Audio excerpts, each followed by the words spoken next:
ఎవరు ఏదో అంటున్నారని ఎందుకు ఆగిపోతున్నావు నువ్వు? నిందలేస్తారండి వెస్లీ గారు, అవమానిస్తున్నారండి, తక్కువ చేసి మాట్లాడుతున్నారండి. మాట్లాడతారు, ప్రజలు ఉంటారు అలాగా. ఆ కాలంలో ఉన్నారు, ఈ కాలంలో ఉంటారు, ప్రభు వచ్చేదాకా ఉంటానే ఉంటారు.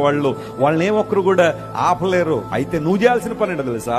మనుషులు నీ గురించి చెడ్డగా మాట్లాడుతున్నారనో, తక్కువ చేసి మాట్లాడుతున్నారనో, హీనపరుస్తున్నారనో నీ ప్రయాణం నువ్వు ఆపాల్సిన అవసరం లేదు.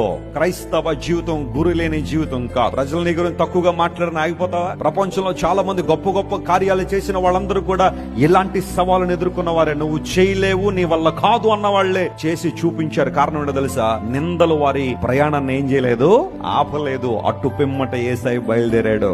ప్రతికూలతల వెనుకకు లాగుతున్నా, అడుగడుగున ఆయన హీనపరిచే వాళ్ళున్నా, అడుగడుగున సాక్షాత్తు దేవుడి లోకానికి వచ్చాడని గుర్తించక ఆయన అవమానపరిచి గేలి చేసి హేళన చేసిన వాళ్ళున్నా. ఎంతమంది వెనుకకు లాగుతున్నారు కదా, తప్పుగా మాట్లాడుతున్నారు కదా, మరి నేను వెళ్తానులే అని యేసు ప్రభు వెళ్ళిపోయారు. ఎక్కడికైతే నువ్వెందుకు ఆగిపోతున్నావు?